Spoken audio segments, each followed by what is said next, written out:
look inside, and identify the real reason why you did not complete with those patterns. Please continue.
Nithyananda. So, with that, let's now move on to the next step of the exercise. So, all of us should realize that completion is possible. The only decision that you need to take is to internalize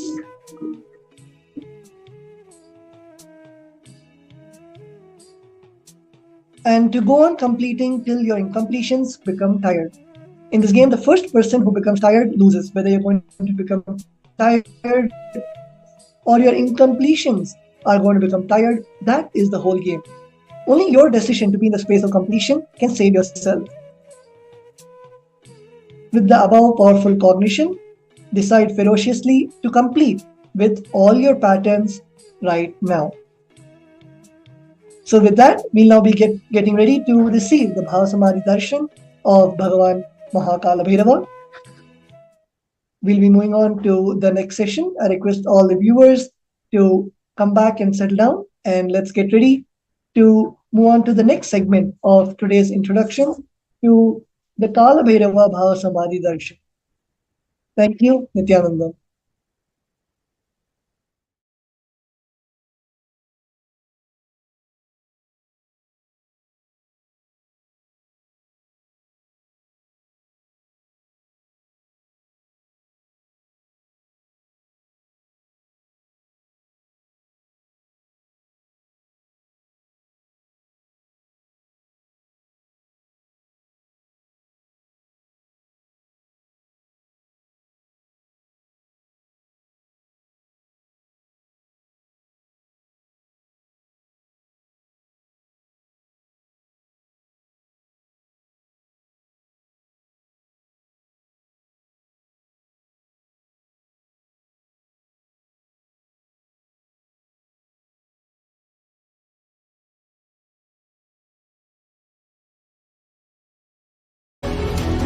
Through this Jnana Charya, Jnana Kriya, Jnana Yoga, Jnana is Mahaparamashivoham.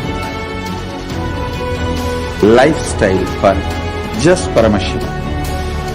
Rituals to be just Paramashiva. Yoga for just being Paramashiva. Just Paramashiva. This Mahaparamashivoham is like literally the ultimate journey in a most safest way.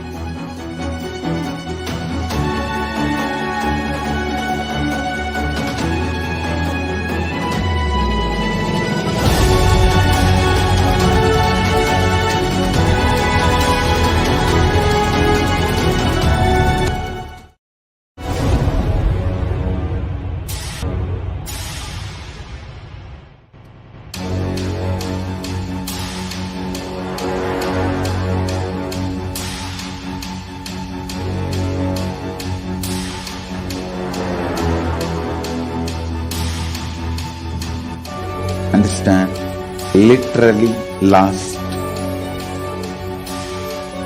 39 years from the age of 5, whatever Paramashiva manifested through teaching, speaking, writing, every way, condensing the whole thing and presenting it to you all as experientially in these 21 days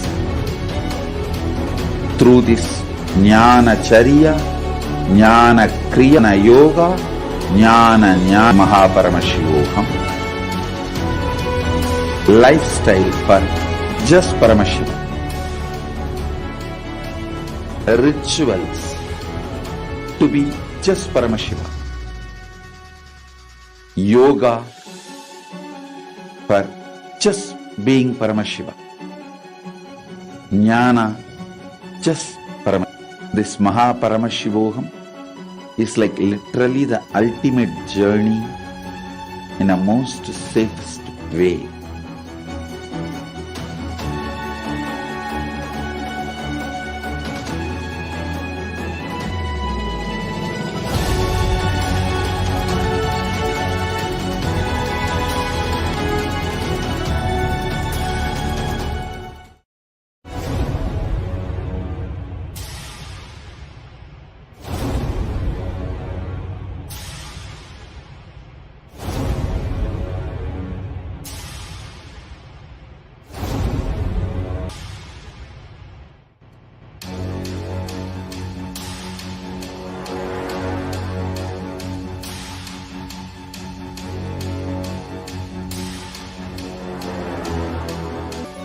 "39 years from the age of 5, whatever Paramashiva manifested through teaching, speaking, writing, every way, condensing the whole thing and presenting it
Paramashivam.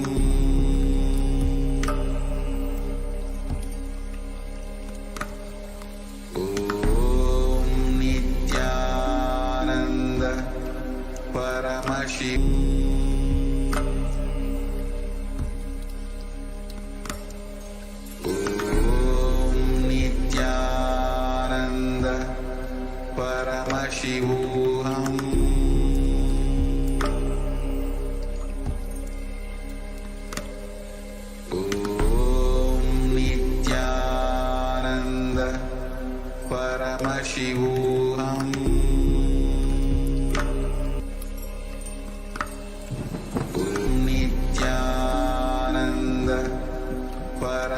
Paramashivam.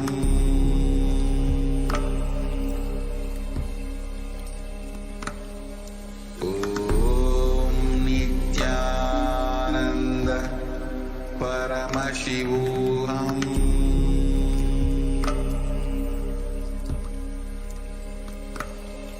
Om Nithyananda Paramashivam. नित्यानन्दं परमसुखदं केवलं ज्ञानमूर्तिं द्वन्द्वातीतं गगनसदृशं तत्त्वमस्यादिलक्ष्यम् एकं नित्यं विमलमचलं सर्वदी साक्षिभूतं त्रिगुणरहितं सद्गुरुं तं Namami.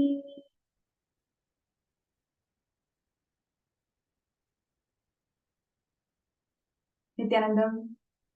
We welcome all the viewers and participants all around the world in more than 175 countries to this Bhava Samadhi Darshan of Kala Bhairava, manifesting through the Nijavatara, the supreme pontiff of Hinduism, Bhagavan Nithyananda Paramashivam. And before we do the Bhava Samadhi Darshan, we are going to be having a very interesting segment on the various contributions of Kailasa in reviving the festivities and celebrations of life. Sanatana Hindu Dharma, it is not just a religion, it is the lifestyle itself. The lifestyle that constitutes various aspects and celebrations, the knowledge streams through Shastras, Vedas and Agamas, and all the pilgrimage centers. Each and every branch or each and every Shastra gave birth to thousands of religion, because every single Shastra, every single manuscript is a religion by its own.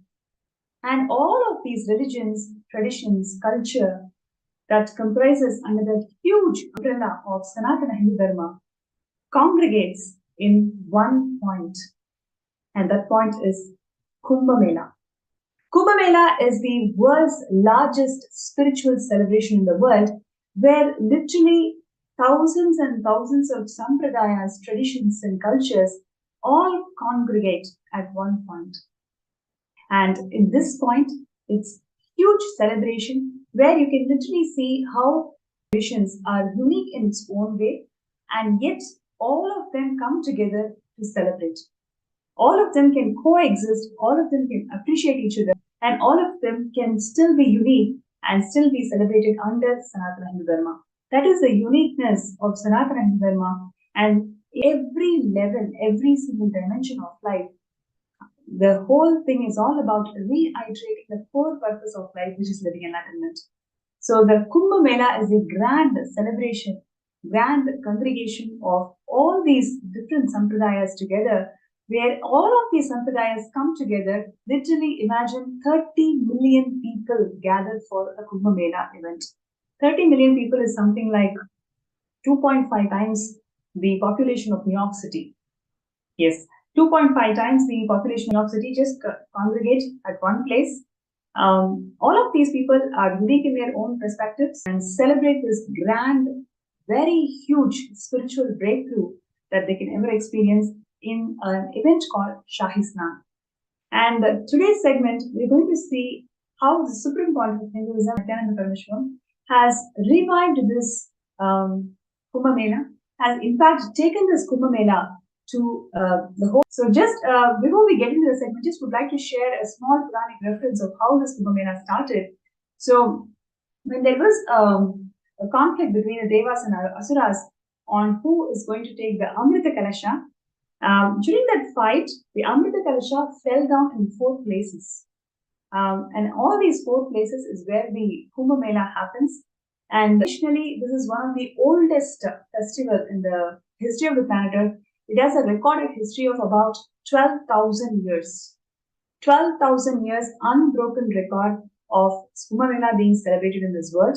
And more than this, Swamiji has taken this Kumbh Mela to the whole globe. Swamiji is authorized, the only authorized person to celebrate this Kumbh Mela outside of India, outside of all these 4 pilgrim places. And more than a decade, the Kumbh Mela is being celebrated and Kailasa, Canada, and once it is over. So today's segment is all about, we're going to see a lot more exciting things, a lot more celebrative sharings from various people who have been part of this historic Kumbh Melas conducted by Kailasa.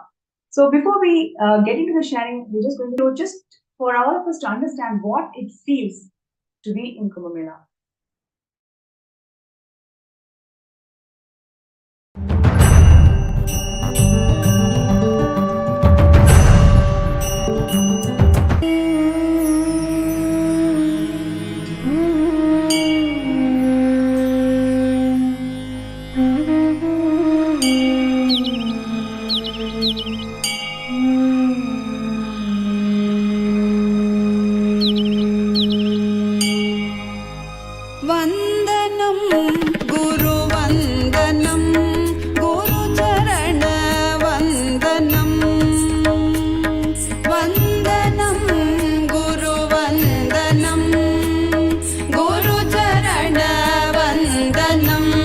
Nithyananda Guru Charana Vandanam Vandanam Guru Vandanam Guru Charana Vandanam Nithyananda Vandanam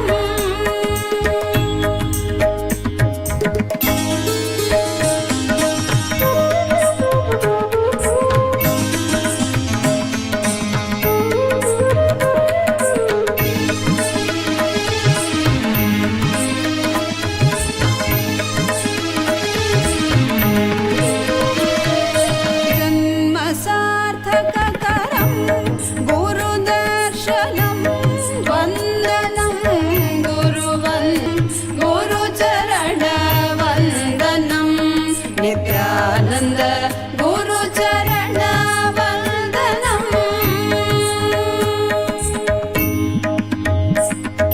Pada sada sada ga pada pada pari ga pa ga sari ga re ga pa ga pada sari ga re re sada sa pada sada sada ga pada pari ga pa ga sankata kavacha madhura anubhava Guru Smaranam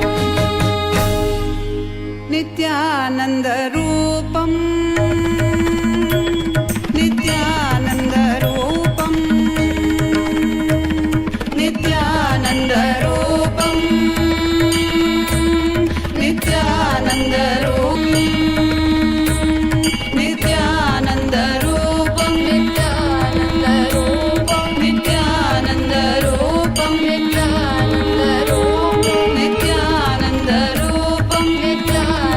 Rupam Nithyananda Rupam Vandanam Guru Vandanam Guru Charana Vandanam Vandanam Guru Vandanam Charana Vandanam Nithyananda Guru Charana Vandanam Vandanam Guru Vandanam Guru Charana Vandanam Nithyananda Guru Charana Vandanam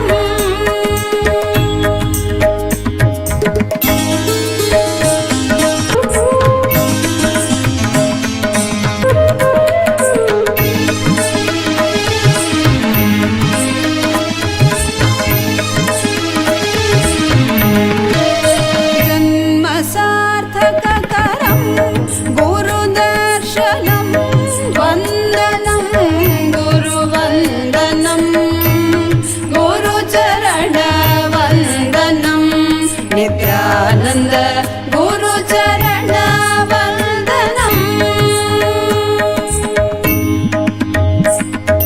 Pada sada sada ga pada pari ga pa sari ga re ga pa ga pada sari ga re re sada sa pada sada sada ga pada pari ga pa sankata kavacha madhurantam Guru Smaranam Nithyananda Rupam Nithyananda Rupam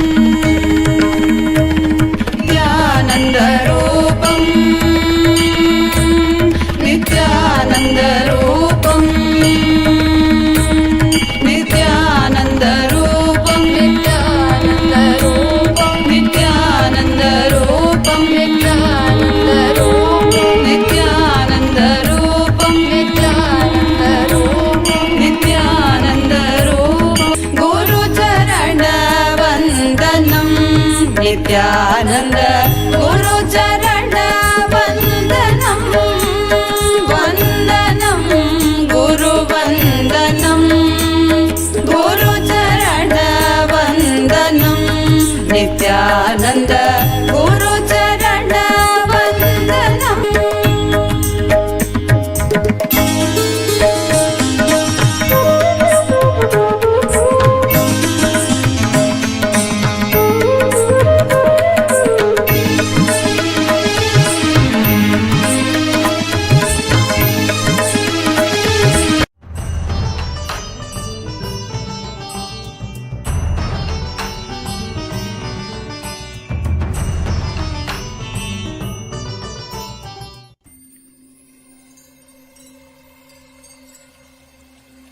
I welcome you all with my love and respect. Let you all open all your three eyes. Om Ananda Pam.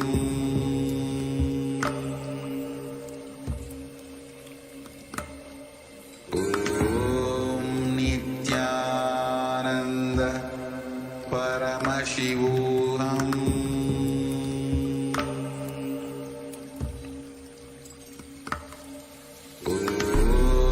Nithyananda Paramashivam.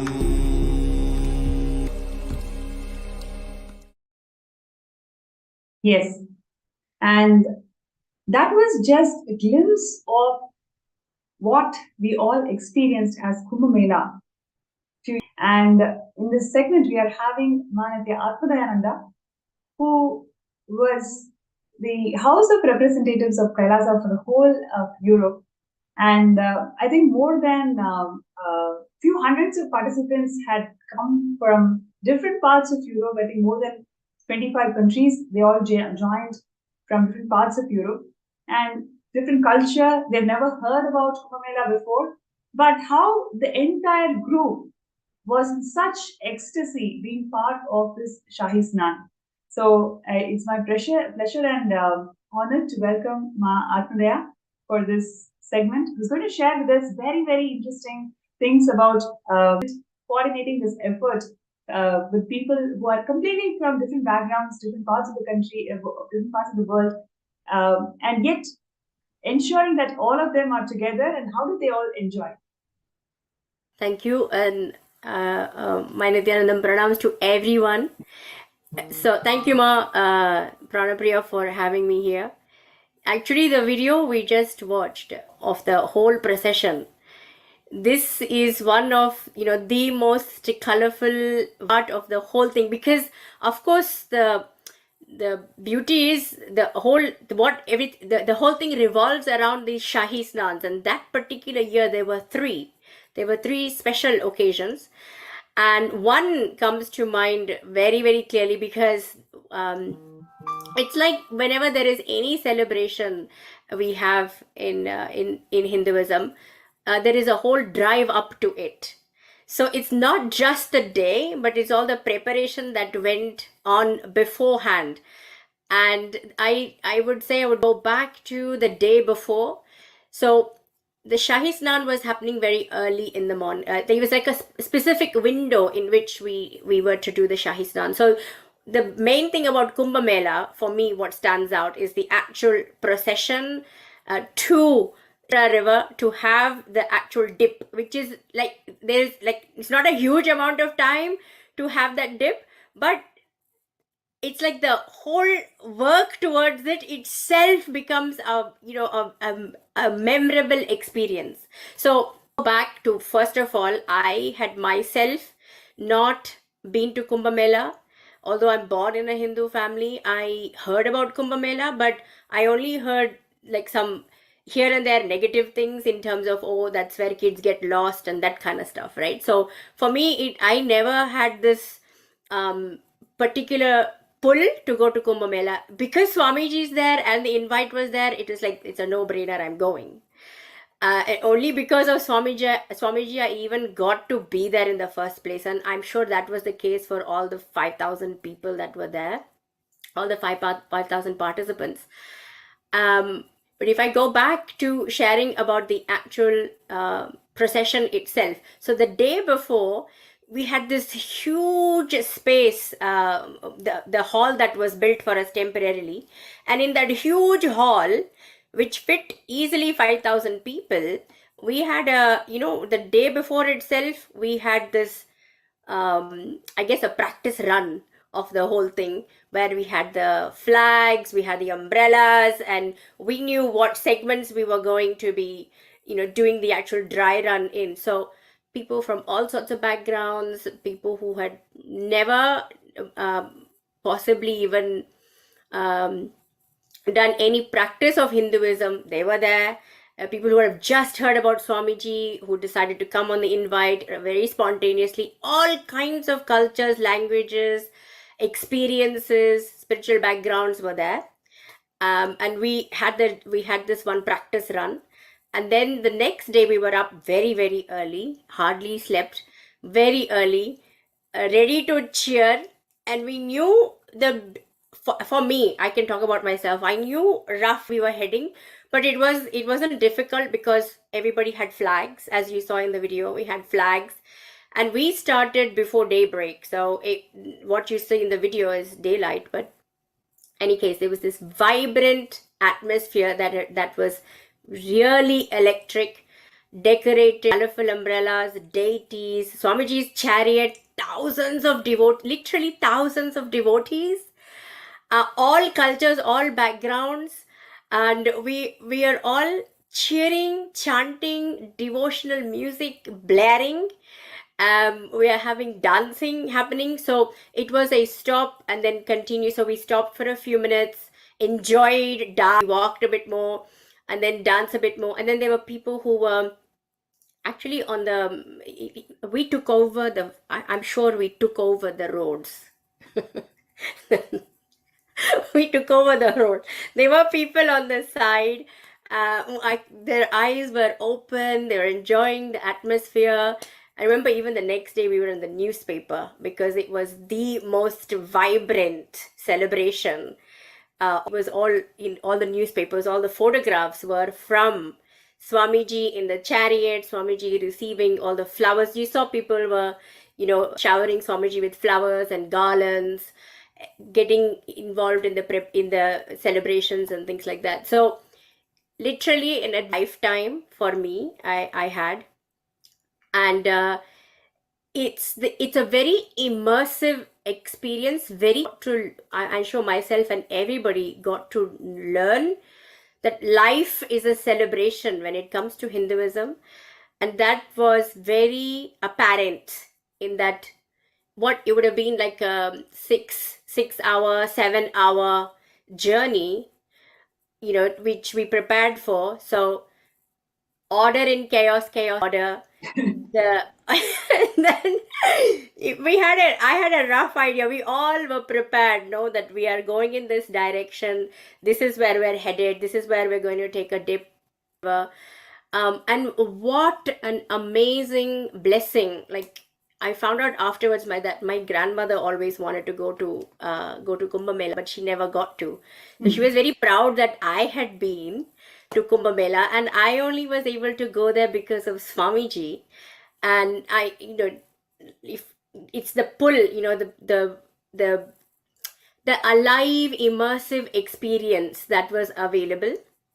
So as we walked on the streets, and the procession continued, the music continued, and so many people from outside got involved. And I didn't realize the full impact of it actually on people until in 2021, when one of the devotees in UK, she said to me that she was there for Kumbh Mela and she didn't know about Swamiji at the time, and she saw Swamiji in the chariot.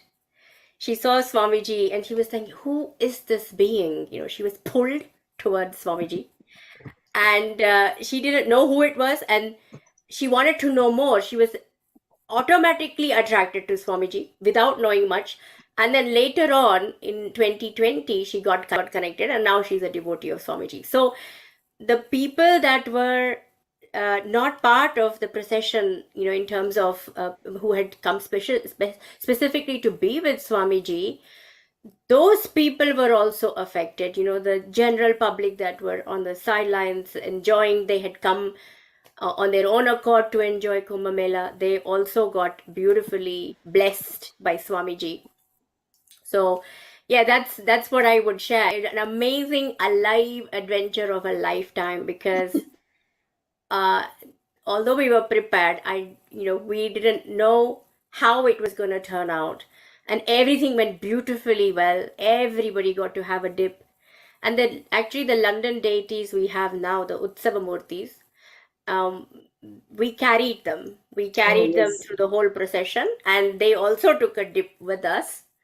And then we brought them. So I can't tell you, celebration and that beautiful, colorful experience forever etched in my memory, and I'm sure in the memories of many, many people that came. That's wonderful, Martha, for your sharing.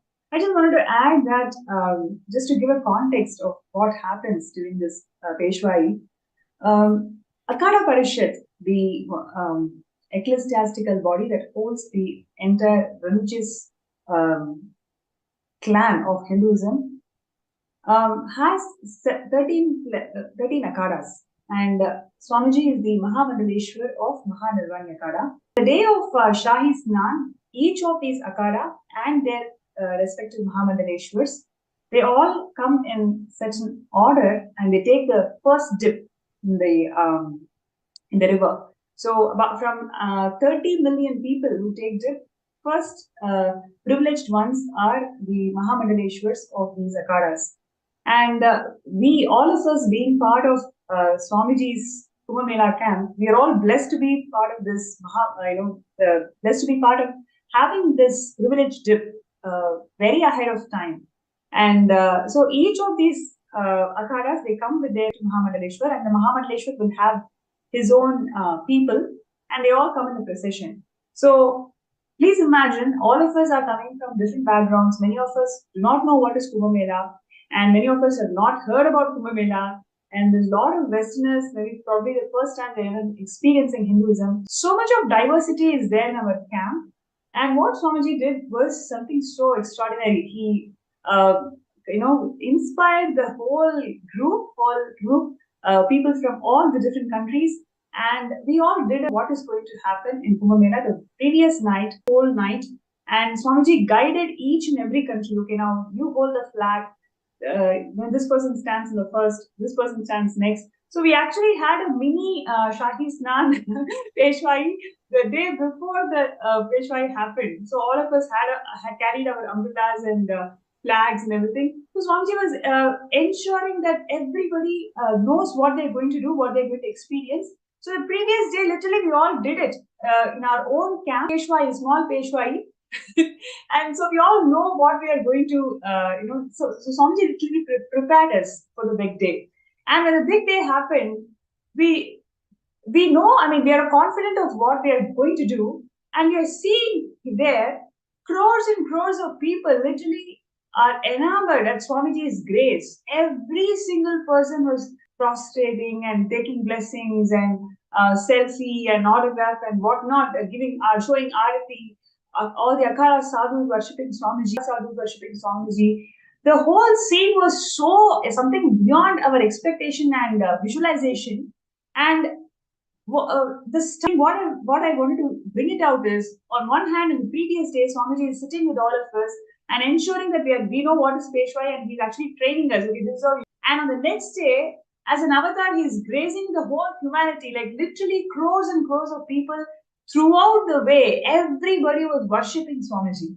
You can see the two contrasts, isn't it, Martha? They're phenomenal, because we always feel, right, we cannot get into details when we look into larger goals, but that is not the case at all. Swamiji has always got into micro to micro details, ensure that every being gets the best of what we are going to expect on the next day.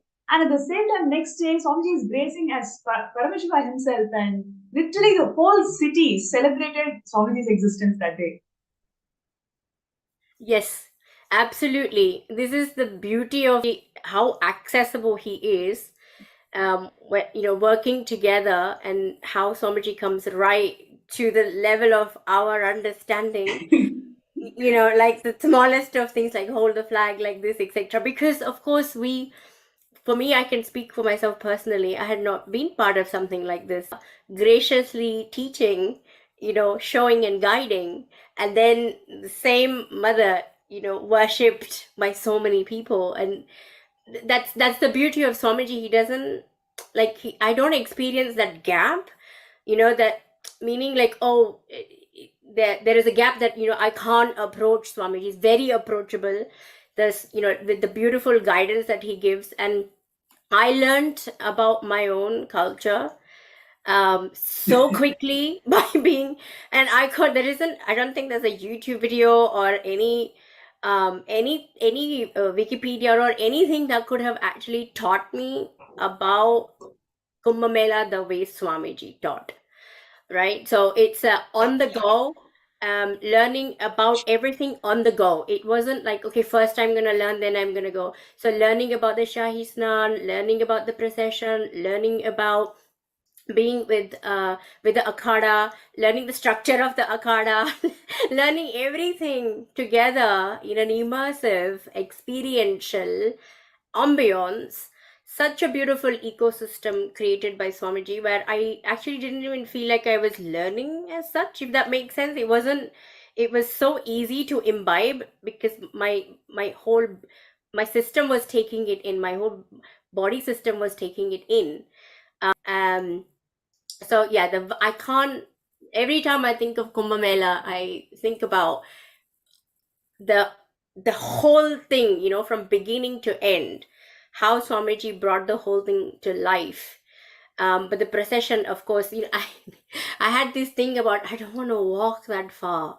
This was in my brain. It's like, I don't want to walk that far. But being part of the procession was so easy. And even in that April heat, the heat also was quite high. So, April, May heat is quite high in India, and especially in Ujjain. In that area, it's much more, it's much more hotter. But it was made so easy, pleasurable, and alive. So it's in my, system. It's like it's part of me. So it's not even something I'm going to experience and forget about. It's part of me. Comes with me. Yes. Beautiful. Thank you so much, Mahasadashiva, and we will once again come hear your thoughts about it. So now, to viewers, I'm going to share, just like how I mentioned about Swamiji is the Mahamandaleshwar of Mahanadvani Akada. We'll just take a look at the coronation that Swamiji had, where all the Akada sadhus came together and coronated Swamiji as the Mahamandaleshwar of Mahanadvani Akada. Let's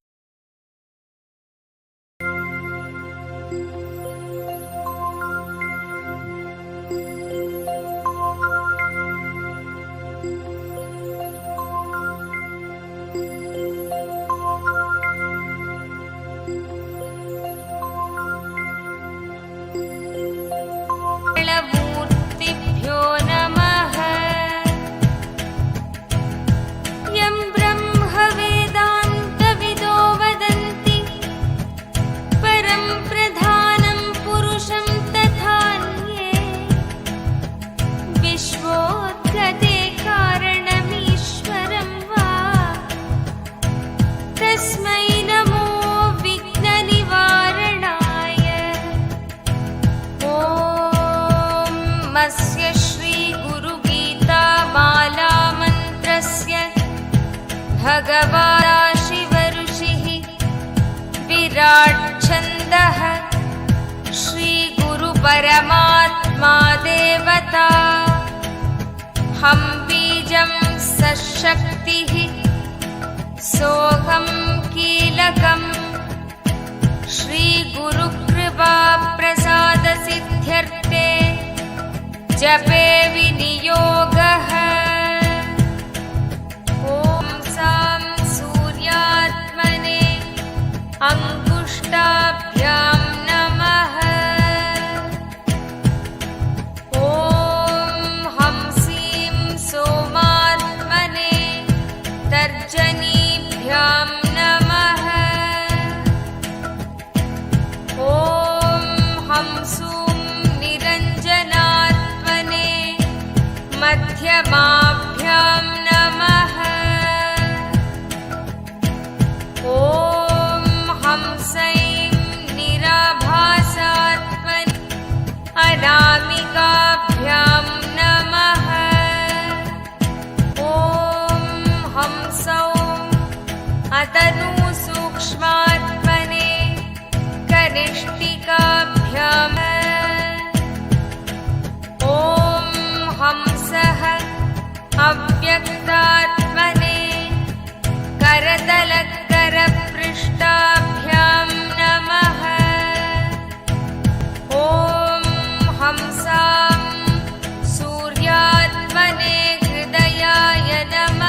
Yes. So that was the most beautiful coronation of the Supreme Pontiff of Hinduism as the Mahamandareshwar of Mahanirvani Akhada. And after this coronation, Swamiji has immensely contributed in the revival of this kingdom.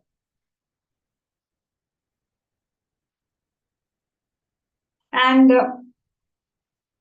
the best part is Swamiji has revived so many aspects of the kingdom, and one of such aspects is the entire temple tradition. And in the Kumbh Mela, we had a huge temple that was set up, and so many deities, literally thousands and thousands of deities, were all brought from Adi Kailash to Kumbh Mela camp, and every single deity was so beautifully decorated, and prayers and worship, everything was offered. And we have here for sharing the first-hand experience, Ma Muktika, who's one of the global temple leads, and who's going to come here and share with all of us her experiences of being in Kumbh Mela with Swamiji and how Swamiji revived this entire temple tradition in Kumbh Mela.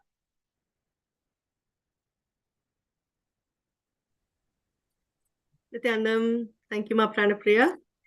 And it's an honor to even be able to share a little bit about what the significance and what it meant to even be in the Punya Kshetra, in a Tirtha Sthalam, right? Like how we experienced in Kumbh Mela.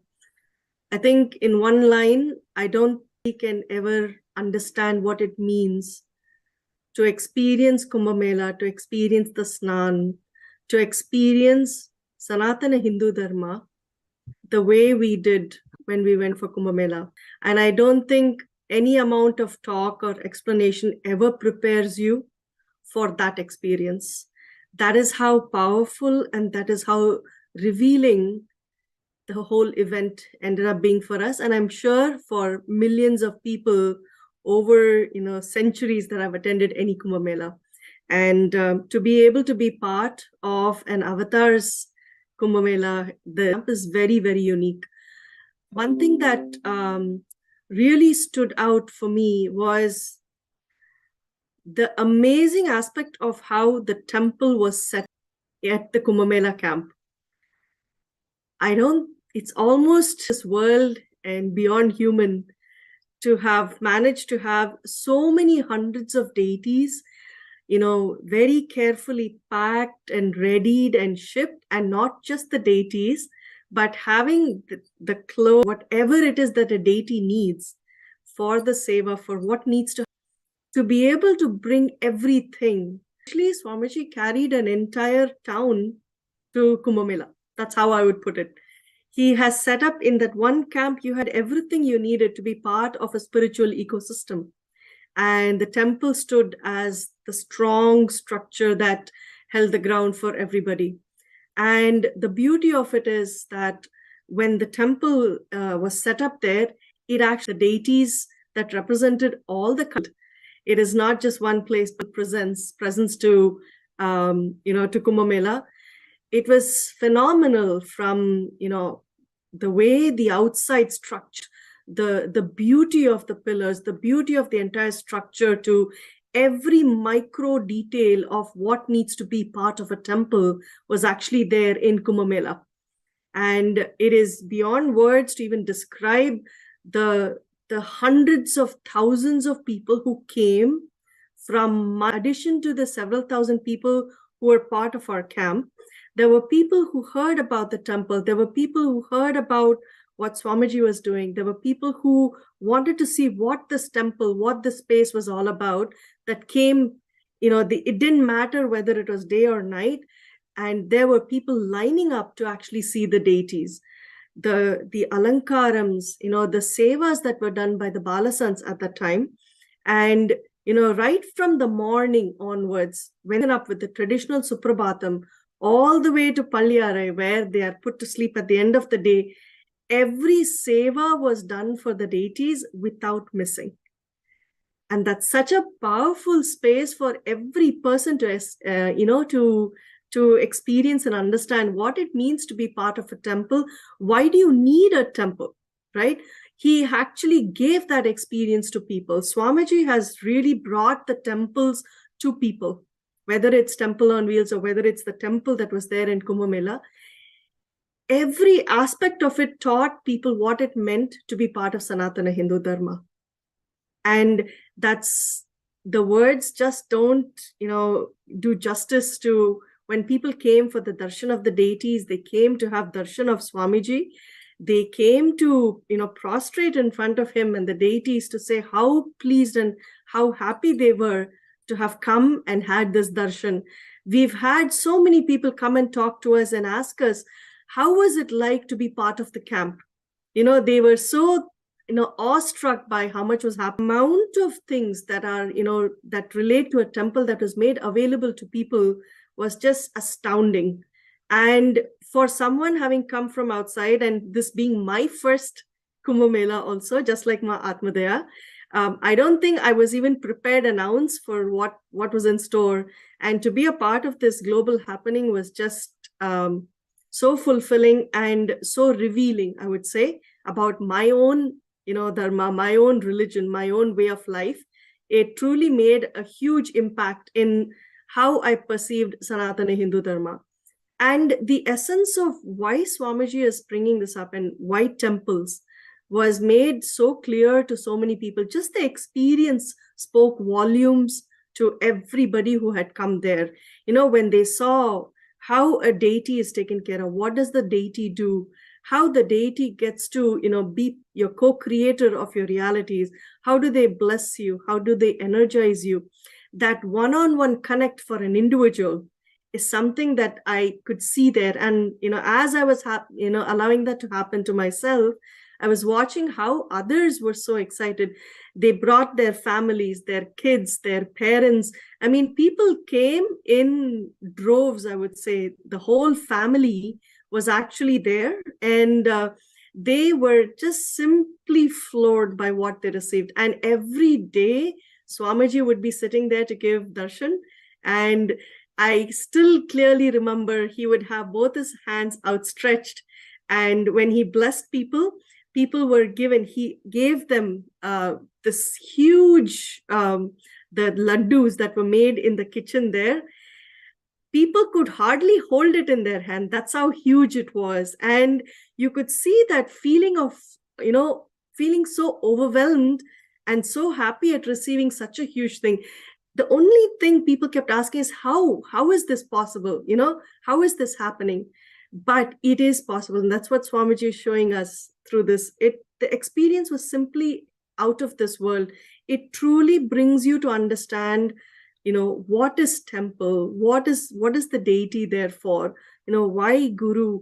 Every aspect, you get to have Vakyartha Sadhus. You get to have, the conversations with people randomly, visitors who come, people you have no clue who they are, but they are just ecstatic and they're very happy to be there, in Kumbh Mela and being part of this. People, in fact, travel for miles and miles and miles just to come and get Swamiji's darshan and to get the darshan of the deities, because they heard about the temple, they heard about everything that was happening, and they felt they couldn't miss it.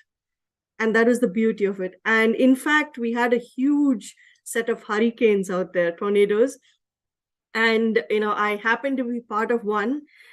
The amount of water and the amount of, what was happening around, the one thing I can say is our camp pretty much did not get affected. The whole camp was protected by Swamiji's energy field and the energy field of the deities. He showed it to us by our experience that this is how Sanatana Hindu Dharma works. This is how the presence of the deities, presence of a guru makes a difference in your life. And in normal life, I don't think people would, think of, they would look at like what Mahatmadeva was saying. You'd think, oh, there is Kumbh Mela that happens. There is, oh, this particular event happens. Oh my God, there are millions and millions and millions of people out there. It's an ocean of humanity. Do I really want to be there? Or maybe it's too much. It's too crowded. I don't want to be there. But the moment you are there, it just takes you on a journey by itself. that is only meant to be experienced. For every one of us who feels the need for a temple, the need for being grounded in Sanatana Hindu Dharma, the need for why this makes a difference in our lives, right? How does it empower us? It was an essential journey for every one of us who made it there, and an eye-opening, revealing journey for every one of us. I mean, I can still not forget the entire structure, the way when you step inside the temple, the awe-inspiring nature of the entire space, and that pure devotion, more than you feeling, wow, it's that feeling of surrender and devotion that you feel that radiates, that just penetrates through you, it brings you into that space of being in commune with the divine. And that makes it so fulfilling. I just wanted to add to what you're saying, Mamtika, about 600 trucks of material was transported from Bidadi to Jain to make that entire temple set up, right? And all of these items, it's not just the deity, the entire paraphernalia, all the different items, so many things. Like it's like thousands and thousands of things that accompanied the whole deity structure. And every single thing, it's not just bought by money. It's actually bought from a lot of hard work and Tyaga of Swamiji. The details that he gets into in picking up each item and choosing each item for deity is something you cannot even comprehend. And the best part is, after buying all of that and assembling all of that, making this whole temple, at the end of the Kumbh Mela, I still remember, I used to be Mahant of Melbourne at that time, and a few other Mahants, we all came, and Swamiji said, okay, whatever you want, you can just go and take it from the whole store. I was like, what? And we were like little kids, just entered into the stall, and then, okay, I want this. Probably we didn't even know the names of many of the things that Swamiji had collected. But the perspective that I really want to bring it out is how Swamiji is inspiring, right? It's after collecting all of these such precious items, assembling it and making this whole temple, and immediately he's giving nature the same thing in different parts of the world. It's all about enriching, constantly enriching in every level. That one thing I very clearly remember right after the end of the Kumbh Mela, how Swamiji called all of us and said, you can go and take whatever you want from this entire setup. Actually, I clearly remember where each of us were saying, okay, look, in our temples, this thing will fit. It will fit. This particular one fits perfectly in our temple. Our temples are big enough, or this deity is there that needs this particular, the Prabhavali or the structure or the outside. It was just, and like you're saying, it just felt like being a kid in a candy store. That's how they say it. So you don't know what you want to choose and what you want to leave. And, I still remember, before, like Swamiji had said, there is absolutely nothing wrong in being, wanting that when it is for the greater good of humanity. Actually, with Swamiji, he brings that want also within us. I don't know, at least for me to go and take things for a temple, it's something so, I don't connect so easily to that. But so I'm sure many of the youngsters today, they may also be in the same page. But how Swamiji builds that interest constantly and makes us feel connected to the deities and feel that, okay, this is something which I want to do in my life, inspiring them in a very beautiful manner. And each being actually was carved in Kumbh Mela, I would say. Personally, I had so many powerful spiritual experiences, and in fact, my mother, she left the body as I was celebrating the Kumbh Mela with the whole camp. I got to hear that my mother left the body, and Swamiji brought her back to life. It was such a medical miracle that doctors were completely astonished. They've clinically declared her dead, but Swamiji brought her back to life. After having to give all those experiences, spiritual experiences, personal breakthroughs, how Swamiji grooms each and every being amidst all this huge work that Swamiji is doing as Mahamadaleshwara of Mahanirvani Akada, and so many other Akadas were coming forward and taking Swamiji's guidance and how to advance Sanatana Hindu Dharma. There were several parishads where Swamiji grazed and gave his vision for Sanatana Hindu Dharma. When Swamiji is doing such huge work, he also finds time to simple disciples. Every single person, he ensures that okay, that person is attended to. I still remember one of the single mother. She was a single mother. I don't want to name the person. She was looking for an accommodation actually, and then she was looking for an accommodation, and Swamiji assigned one of the volunteers to look into it. After 2 days, and the whole camp is like filled with 15,000, 20,000 people. Amongst all those people, Swamiji picked that girl and then asked, "Is your accommodation sorted out?" And and then the girl said, "It is sorted out, but I still have this water problem." Then Swamiji assigns the next person and then say, "Okay, now go and fix that problem." And then immediately next minute, Swamiji says, "The blessings or whatever you asked will happen." So one hand he's attending to this accommodation issues of one person. It's not an issue. It's actually fulfilling that being. And at the same time, in the Kalpataru Darshan, he's awakening third eye. And I remember, like literally every day, 50,000 people used to come and take Swamiji's darshan in a way that people used to grab Swamiji's thumb and put it on their forehead because everybody saw all the Balasans doing this phenomenal blindfold reading, and they want their third eye to be awakened so desperately. So literally, people would be grabbing Swamiji's thumb and put it on their head and thank Swamiji and go. It was so phenomenal response from people, and see, this is from the people's side, but from Swamiji's side, whole day sitting through the night, 50,000 people initiating, where people are just pulling your hand and getting initiated, and at the same time holding the larger vision for how Sanatana Hindu Dharma should advance from where it is right now, and attending to all the disciples, grooming each person, grooming the next Hindu leaders for tomorrow, and initiating all the people into 70 extraordinary powers. I think that's one of the first programs where people were initiated into mass power manifestation sessions. It's something phenomenal to think about how Swamiji organized this whole event. It is just amazing. I can never forget the deities, and the place. And I also remember that even the main tent and the temple were the sanctuaries for everybody. Actually, Yes. It's a place where we were all kept safe, and imagine being able to sleep in the presence of the deities, right? Swamiji has made that happen for everybody. So it was a very, very beautiful experience and very powerful. And like you're saying, even the Bandara, how Swamiji is, he takes care of all the akhadas, and every sadhu, every monk who came never went back empty-handed. They were given so much of respect, so much was provided to them. It is just phenomenal to see how Swamiji does all that. And like you very well pointed out, the micromanaging, both from being the guru for an individual to being the supreme pontiff of Hinduism. Yes. Right? Oh, that's beautifully put. It's like you are seeing such a huge an expanse of what Swamiji is, and this is also just a glimpse that we are even able to understand.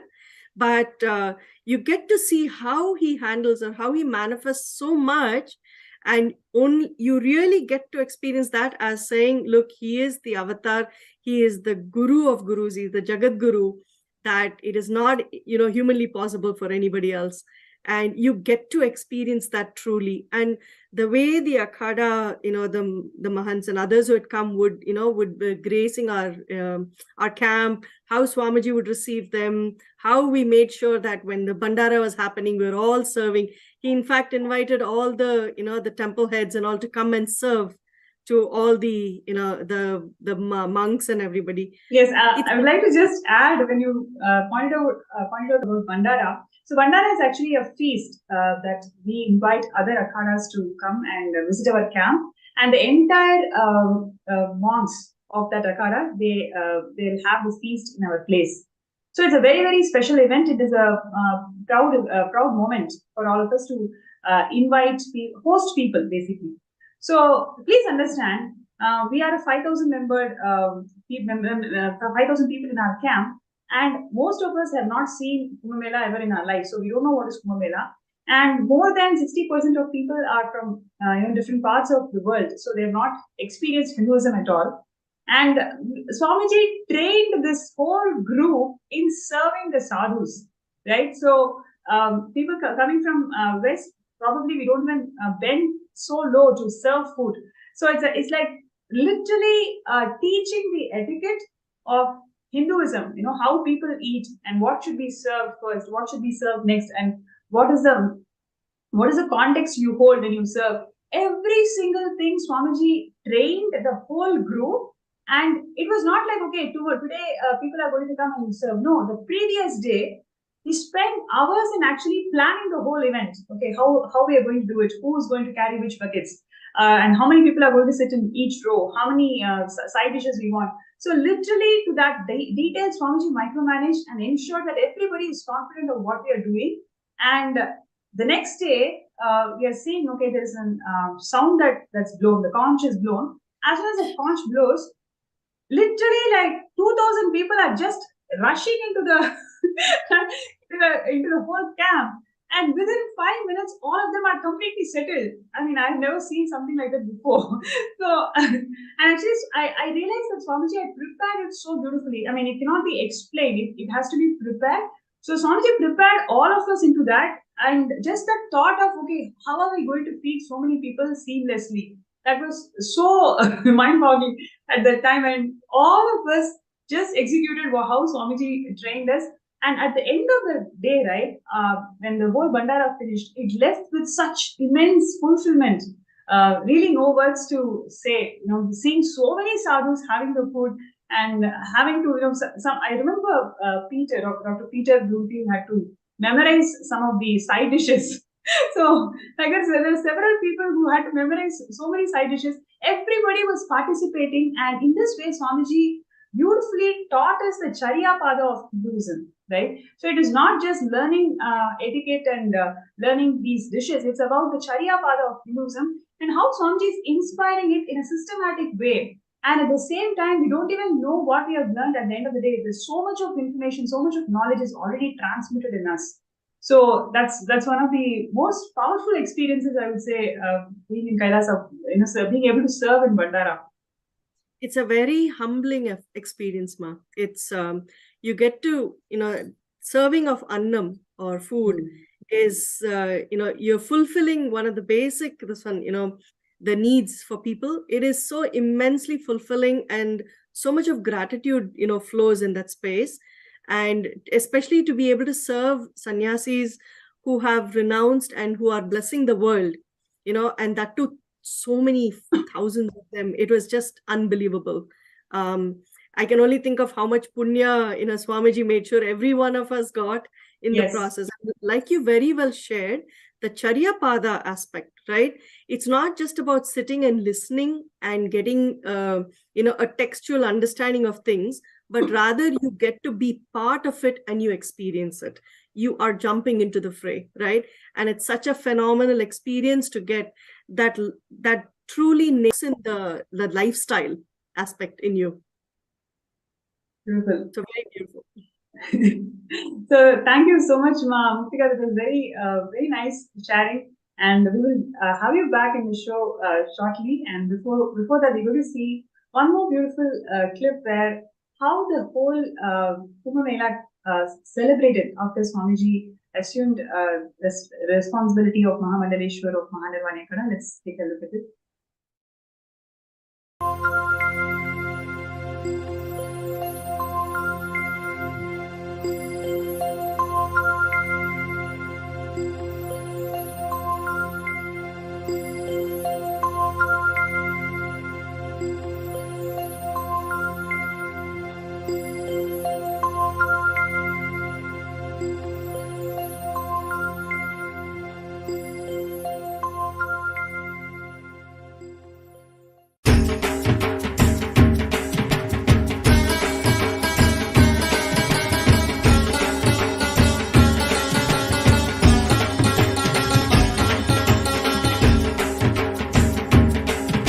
Nithyananda,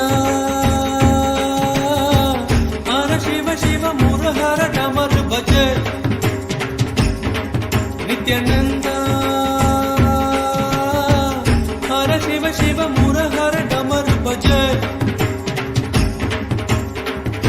जगदोधरण जय नित्य जगदीश्वर हरण श्री नित्य जय नित्य हर परमहंस श्री नित्यानंद नित्यानंद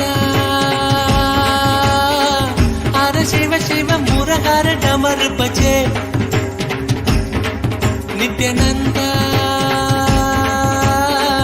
हर शिव शिव मुरहर डमर बजे जय जगदोधरण जय नित्य जगदीश्वर हरण जय नित्य जगदीश्वर हरण श्री नित्य जय नित्य हर परमहंस श्री नित्यानंद नित्यानंद हर शिव शिव मुरहर डमर बजे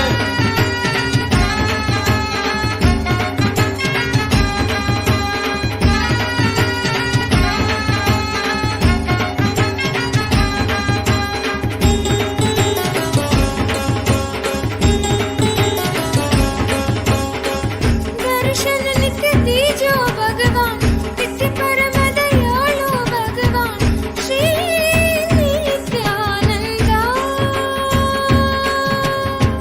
दर्शन नित्य दीजो भगवान नित्य परम दयालु भगवान Shri Nityanand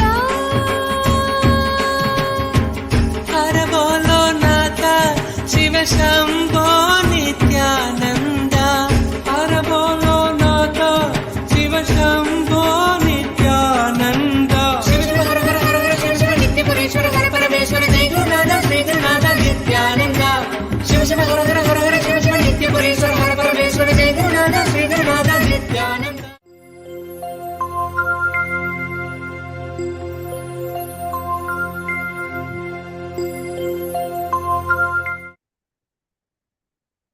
Yes, I'm sure all of the viewers and participants are thoroughly enjoying this session, and this is a moment where all of us can understand the vastness that Hinduism has got to contribute, and how Swamiji is reviving every single aspect of it, every single part of it, and always, there is so much to learn from Swamiji and his life, and how he has revived the entire Kailasa.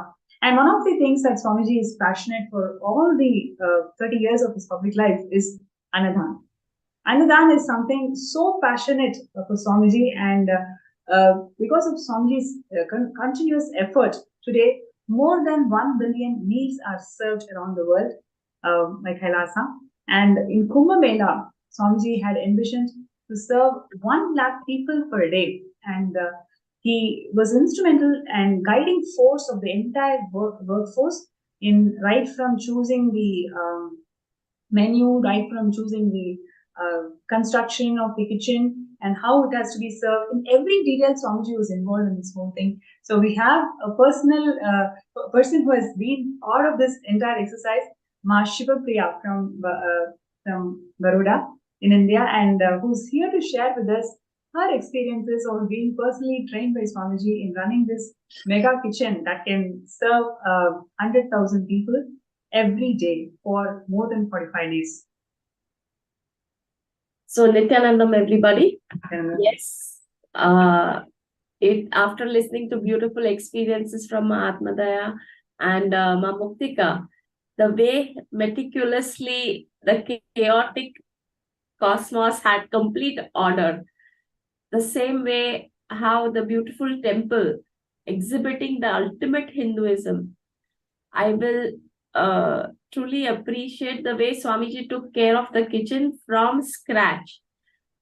The layout of the kitchen, where it has to be as per Vastu Shastra, to each and every menu, what will be cooked for breakfast, lunch and dinner, was absolutely decided by him. For the whole week, then we had to repeat it, but not stopping there. He wanted Bhag Shastra recipes to be incorporated completely into the menu. It does not stop here. He went a step forward. To the extent the calculation of the recipe was also to be followed as per Bhag Shastra. So if something was in Bhag Shastra mentioned that certain, there was nothing like grams in Bhag Shastra. There was always comparison to some stone or some equivalent thing. So we had to take that stuff and put it in the weighing scale, then compare it in grams and bring it ahead. So it was quite a task, but to the T. He was so involved in this whole kitchen experience. He wanted abundant food to be flowing constantly to people. Every day, 1 lakh people were fed for more than 45 days.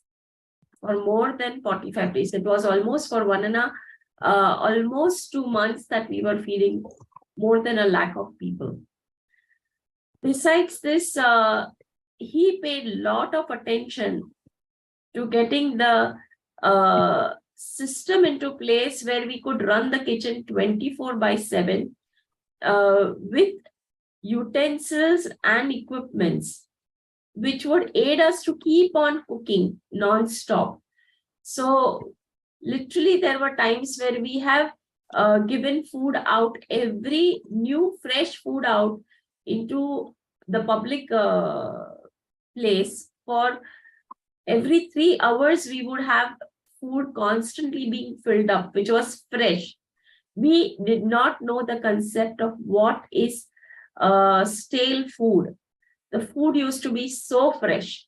Swamiji wanted everything perfect, to the extent that he had extended his kitchen facilities to serve 21 items every meal 3 times a day. And every menu would be different. So imagine the kind of detailing that he had gone through with us, to the extent that even when he would give us the approval to buy a pan, suppose he told us to buy a huge pan which is electric and which is going to cook 15 kilo. If we would say that this pan will cook only 15 kg of vegetable, or if this will cook only 12 kg of vegetable, he would precisely say, if the person is saying 15 kilos, then you consider it as 12 kilos and more.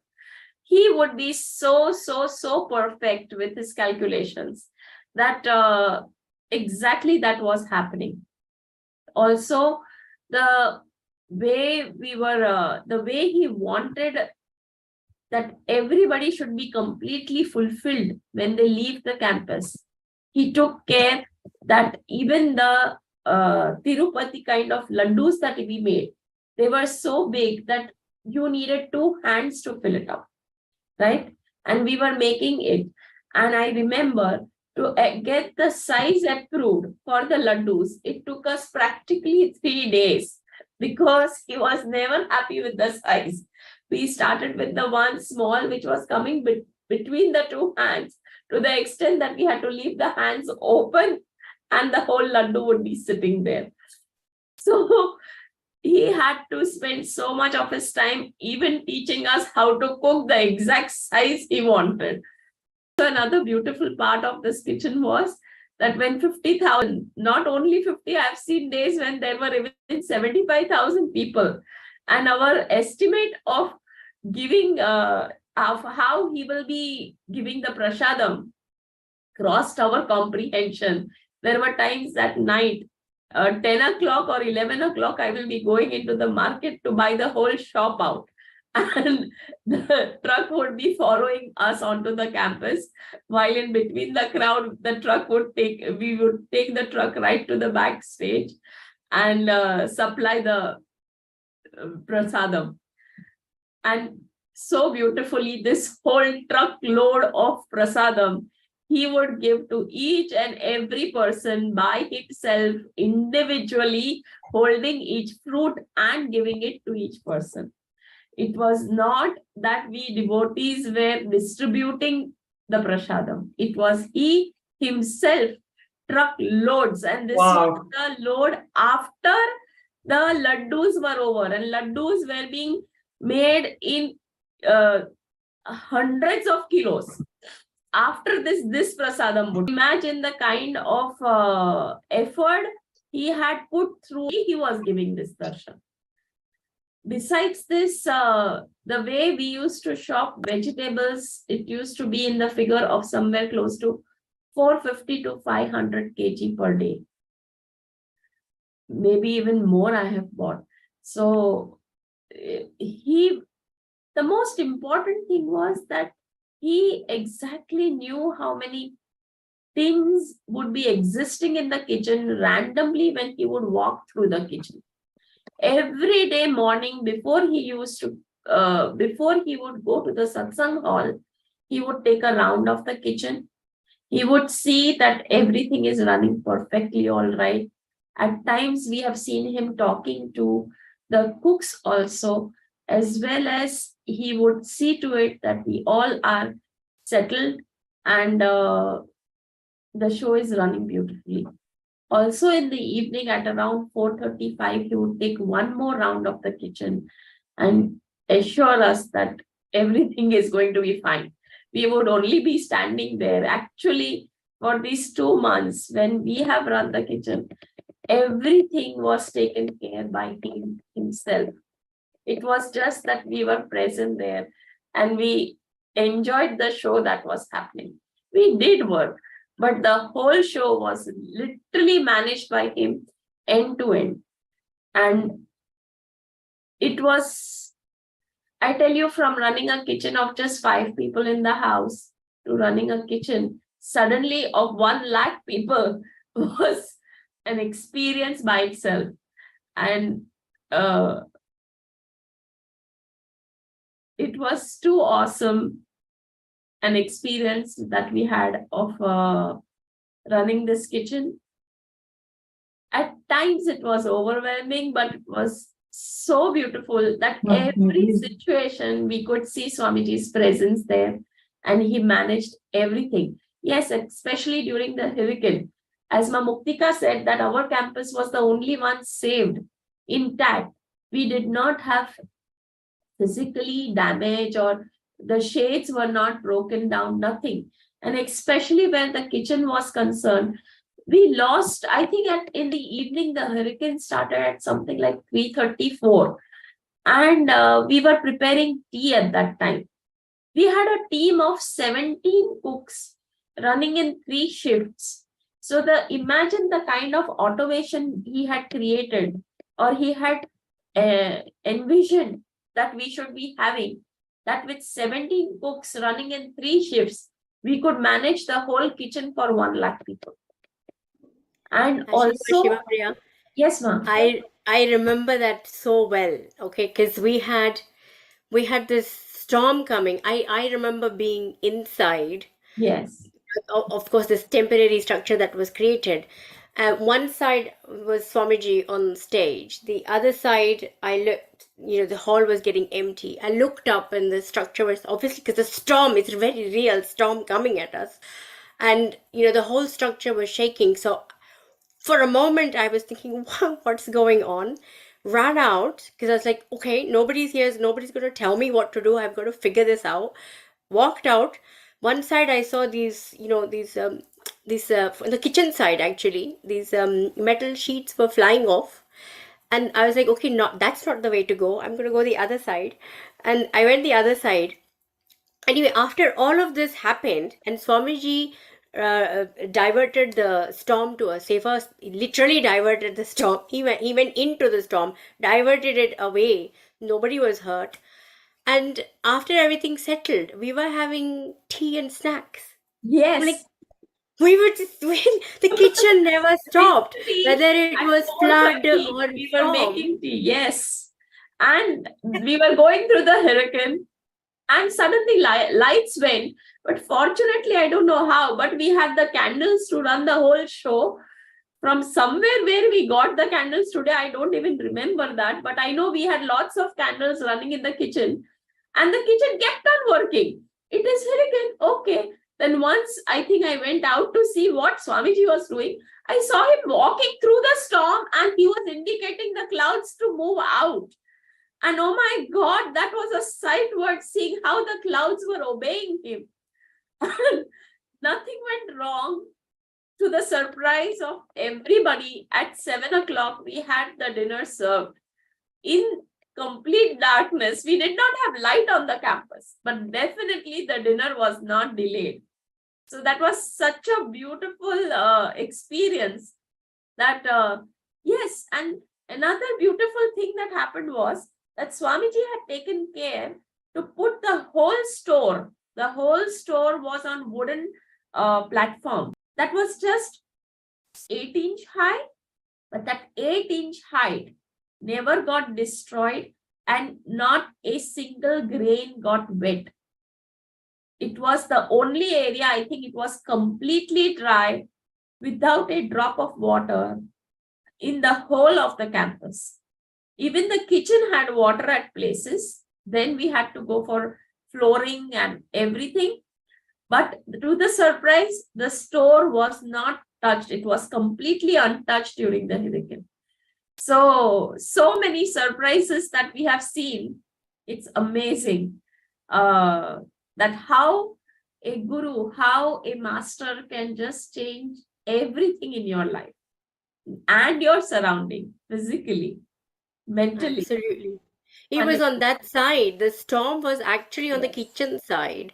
Yes. And to my, it's like there's not even a beat missed.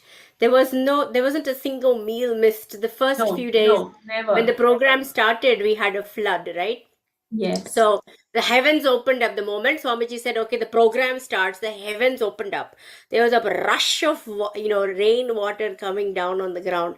I could see this in slow motion. I'm seeing water flooding through and then Swamiji is sitting on stage and we're working out, we're like, what is going on? By the time we could even figure it out, the whole place had flooded. And Swamiji had said,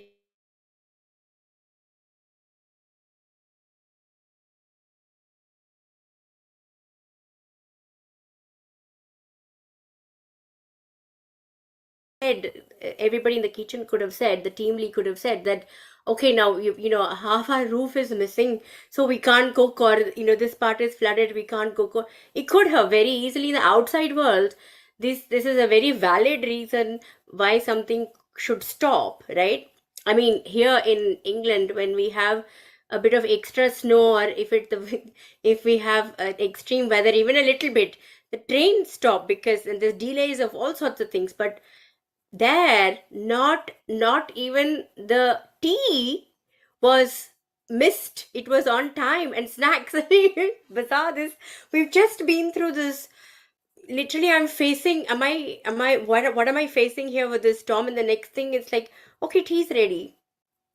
And still furthermore, he took care while the Shahi Snans, as Mahatma Daya was explaining, that we all were out on the Shahi Snan day, and we, the team people, we used to load the trucks with food and sharbat for people to drink during the walk. And literally, we had packed meals in bags, snacks also, which were being served. And there were times that he had told us to serve it even to the public standing around. Literally, we used to give calls that, okay, we need one more truck, let's get more supply, and we would be serving it to the crowd also and our sangha. But he would just open up his whole arms and serve everybody, especially where Annadhanam was concerned. He exhibited ultimate abundance with people, and the satisfaction and the kind of talk they had for the kind of food that was being served was so amazing in the town that I remember once I had taken somebody to the doctor, and there also I heard that the food at this campus is so tasty that I was so pleased that Swamiji's grace is so much there that everything worked out perfectly. Every dimension he took care, so perfect.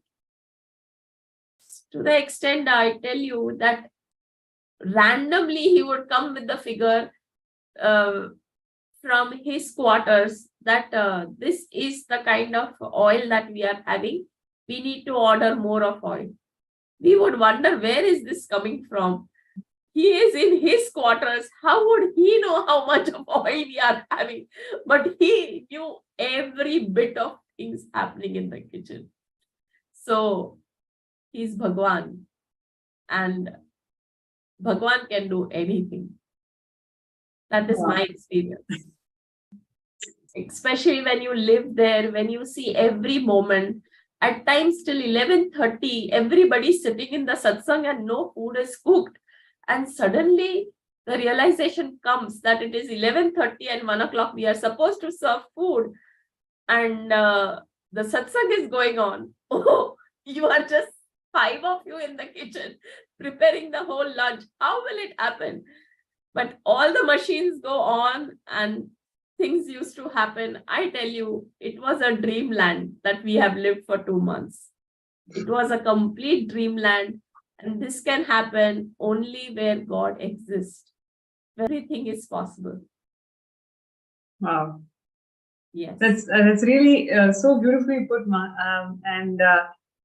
Much more bigger things, much more advancement is what is happening today. And Swamiji has established the Kailasa as a First Nation for all the Hindus out there, and bringing the legitimacy in every field of Sanatana Hindu Dharma, whether it is education, whether it is religion, or whether it is spiritual sciences. In every little field where Hinduism can contribute, Swamiji is building this legitimacy. And today's segment is about Kumbh Mela, where it's nothing but the congregation of all the sampradayas and traditions, how Swamiji was beautifully able to inspire the entire humanity into this in all levels, in all the 4 padas, whether it is spiritual Jnana Pada, meaning 70 spiritual powers, all of us were initiated, and we had yoga and Charya lifestyle, how so many aspects of Hinduism Swamiji was able to simply impart into the whole humanity with lot of pleasant and unforgettable memories. It's been 2 years now, but still, as we all talk, we just feel that we are already there, living that moment with Swamiji. So that is the whole beauty of Sanatana Hindu Dharma and how Swamiji is beautifully reviving. And would like to ask all of you your thoughts, why everybody should be part of this movement, which is literally empowering the whole humanity into this way. Why everybody should be part of this movement, and what is Sarvanya Pita? How is Sarvanya Pita going to contribute towards this movement?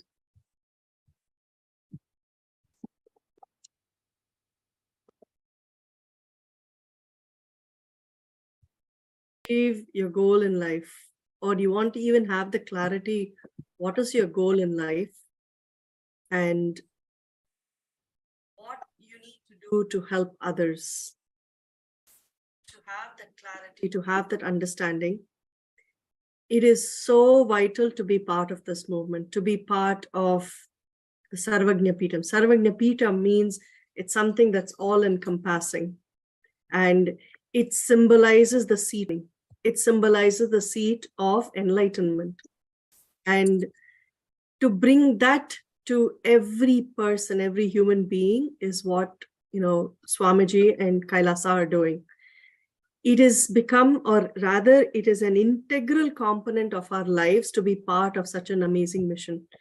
And to what it brings to people, the science of enlightenment, the science of happiness, the science of liberation, that ultimately becomes your goal. And that journey you go through, there is no second to it. And this happens only when, as step by step, you understand, you internalize what the truths are, how you are experiencing them, and how you understand the role of an avatar, how you understand the role of Sanatana Hindu Dharma, the spiritual ecosystem, what it does for you and yours and everybody else. That is too priceless. It goes beyond, we go through a life of attachments, desires, wanting this, wanting that, struggling through it. There are so many struggles that we go through because with the misconceptions, or you're working through something, but you don't have the basic clarity and the cognition that helps you understand how to manifest. the spiritual ecosystem that is being, established by Kailasa, by Swamiji through Kailasa, is that which is nurturing, it is empowering, and it is guaranteed to help you manifest your ultimate.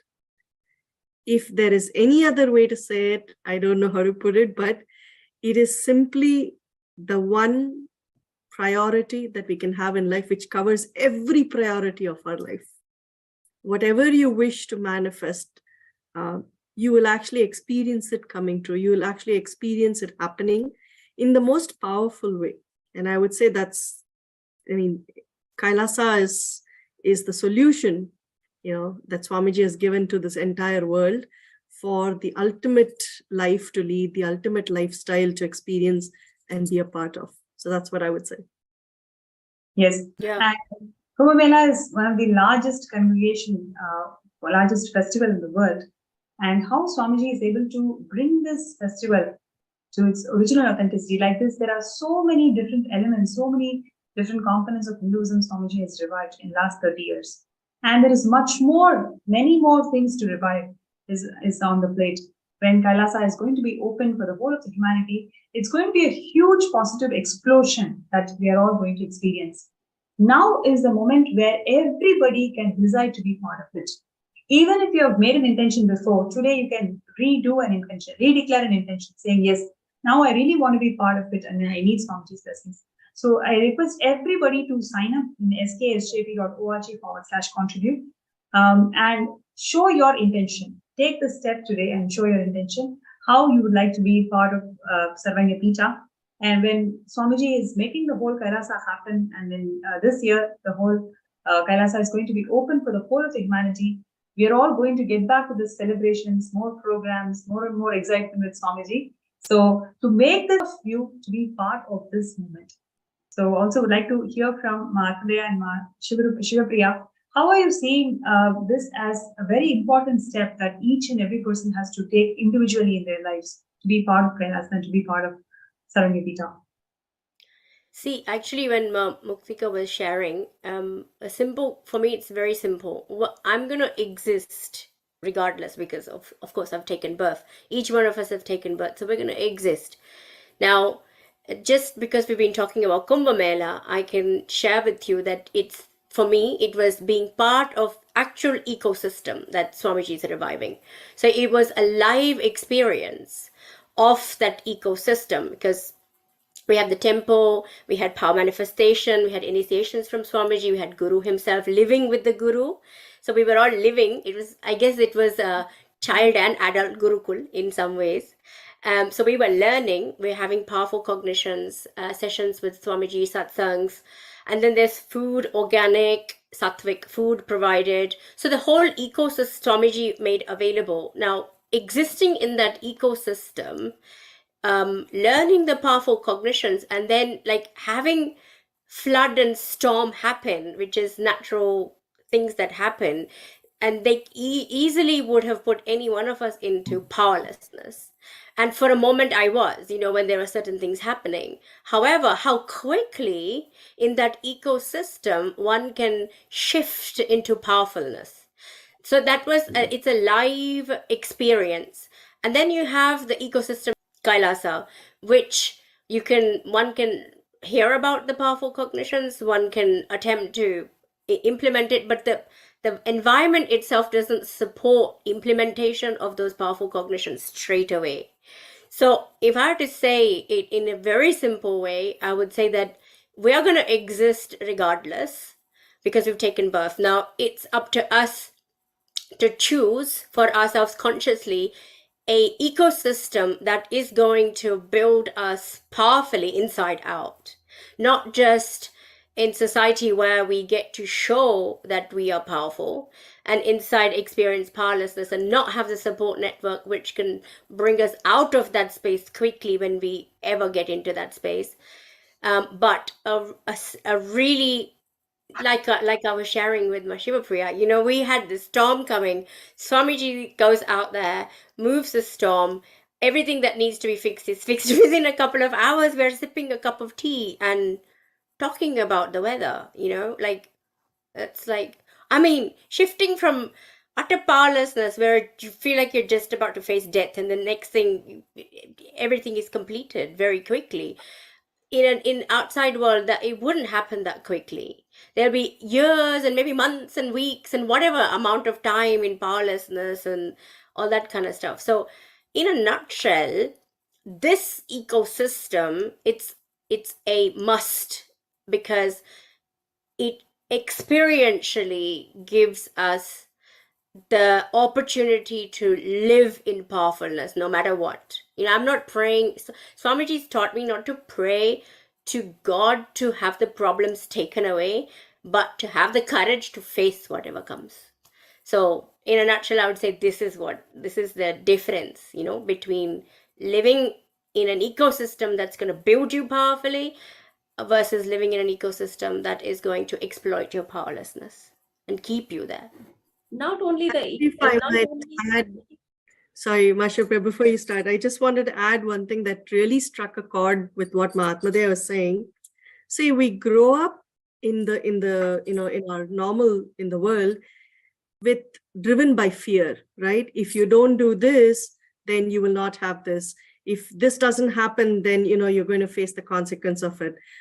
So you're always doing something out of fear that you will not have, that nothing is enough, or life is not going to be the best you can probably have. But what in Kumbh Mela is, whatever the eventuality, whatever the like the storm that happened, the hurricane that happened, I mean, it was we could see like a natural disaster going around, but to be able to go through that and focus on what needs to be manifested, protecting people, supporting everybody, ensuring the lives of the support systems are functioning. The focus is so much on the happening. The focus is so much on what needs to be, continued, that you actually melt away any form of fear or this stress or anxiety, saying, oh my God, how are we going to handle it? It gives you a very different perspective of living your daily life. It tells you that you can focus your energies to making the best out of everything. And that is what the spiritually, high ecosystem is. It's that level of nurturing. And this is what Swamiji is bringing to all of us. It is an essential component, just like breathing, for all of us. That's what I would say. Definitely, I will support completely whatever Muktika is saying. And the biggest change that I'm seeing, supporting this ecosystem and you experiencing this ecosystem is the most important thing. Now, I will give to you an outside world experience. Is I first work the way I want to work. I am not consistently, I am more on projects. Like if I was doing this project of Annadanam, I was working in the kitchen. Once I come back, I may not go back to the kitchen for a long time, to the extent that even my house kitchen, I don't manage at times. But when I'm in the office, what I see is, if I'm executing a new ERP system in the office, now when I'm managing to see that the 200 people, I'm first seeing the human resistance for a change that is happening, which I can see today. This is because of Swamiji, that you are able to see what people are going through. Now, how do you break it? There is no namaskar without chamatkar. So literally with third eye, when you catch them doing the wrong things and trying to break through the system, they feel, this lady who does not sit every day in the office and who does not know what is civil engineering, how will she execute the system? That is the time when you show them that these are the qualities which are with me because of this person, because of Swamiji. And I'm telling you, this is the point where you will see the inner awakening, the third eye awakening literally living through you. This is the point where you can enter any department and you can just barge through things only, not because you are having the knowledge, but because you are equipped with third eye awakening. When you are an SJP, your commitment level changes to support this ecosystem. When you are in SJP, your whole view, why you want this ecosystem to expand changes. And you will be able to exhibit it to the extent where people literally feel, wow, what is this happening? To the extent where you can show them that this mistake that you have done is not a sin or it's not a crime, but the mistake done and to find the mistake and to correct this is most important. Especially when you are not from their department, and if you can show these flaws and you can show, and I very clearly say this is happening because the person who runs this company has very clearly said that don't think you are working for the Tulis or the owners of this company. This is my company. This is the kind of care that he takes for us. This is the commitment that he has given to us. That is why it is so important to support this ecosystem. That is why it is so important that you be the SJP to experience a lifestyle which is completely different. This is, and it is to be experienced. It will not come in words. It will not come. It is an experience to be an SJP. It is not a sudden change that you will suddenly get a lot of money or suddenly you will experience a lot of luxury. These are part and parcel. This will come your way. But the most important thing is you will be able to command your life and the surrounding beautifully in a much better way, beyond your comprehension, without you knowing that you are going to have the breakthrough. It will just happen. The paths will just open. Not an SJP, it will not happen. It will definitely happen if you are a devotee of Swami Paramahamsa Nithyananda. But it will happen to the dimensions, and you are supporting the whole system when you are an SJP. You are on a different plane when you are on an SJP level. You are holding and wanting to hold the Hindu Dharma to a next level. That is why you have to be the SJP, because the command in your language when you are speaking for Hinduism will be totally different when you are an SJP. You have stood up for Hinduism. That is why you have to stand up for SJP. This is my only request. Come, be a part of SJP and experience what it is to be an SJP. So with this, I will end here from my end. Yes, Ma Pranapriya, you can continue now. Yes, thank you so much for sharing that. And like you beautifully shared, right, the clarity and the confidence and the purpose, higher vision for life, simply you'll start manifesting moment you say yes to the Sarvanya Pita. So I'm sure many of us have been thinking about it, and you don't know what are the next step, how to go about it. The intention is there, but I don't know how I'm going to manifest it.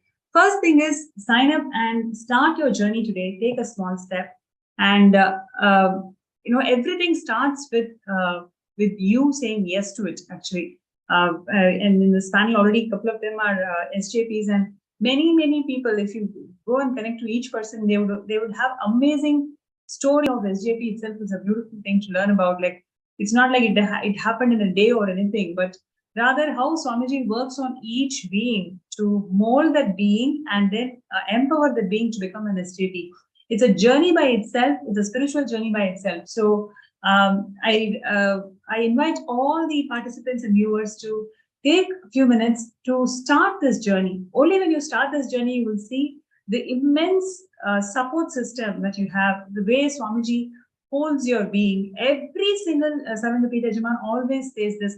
They just feel the intense presence of Swamiji. Whenever they want, he's just there. So this amount of strength that you can radiate is something phenomenal, which everybody has to manifest it. So I request everybody to sign up and take a step towards it. And this step that you're taking today will definitely be rewarding, and you're going to be part of the history, reminding all the participants about what Swamiji shared in Jayanti. Being the founding fathers of Kailasa is something which nobody can miss.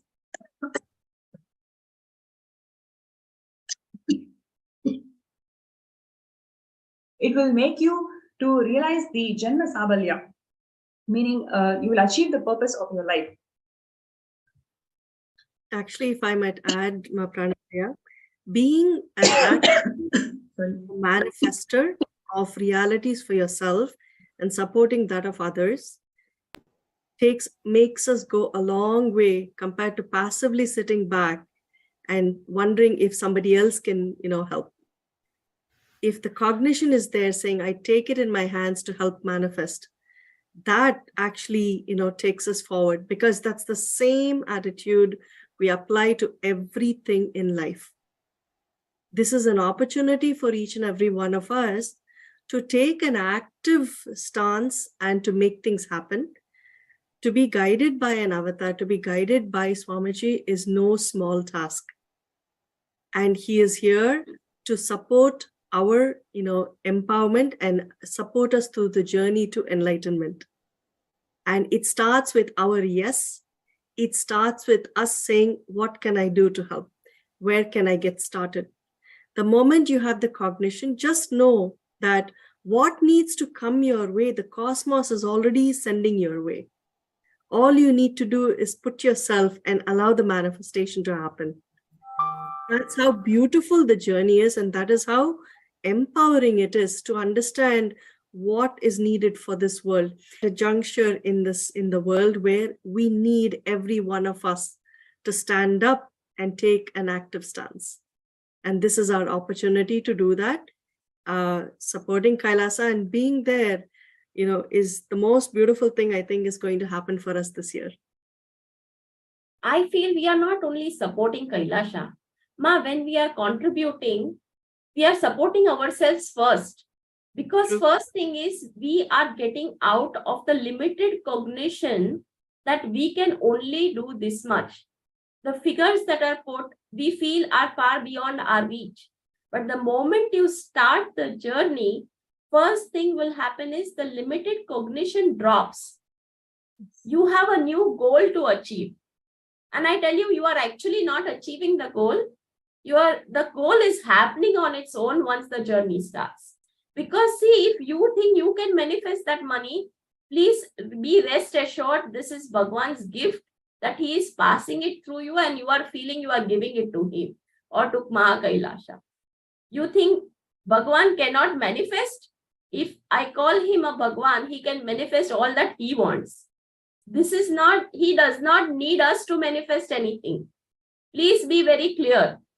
It is just that he is allowing you to be the instrument to give the funds through your hands, to give you the opportunity to be the part and party of this Mahakailasha, to support and get your enlightenment. This is a mission only for you to be enlightened. He does not want to prove he is Paramhamsa Nithyananda. Here he is to prove that we all are Paramhamsa Nithyananda. So most important is, please be very clear, it is not that you can fund Kailasha or Mahakailasha. It is that you are given an opportunity to break your limited cognitions, to jump into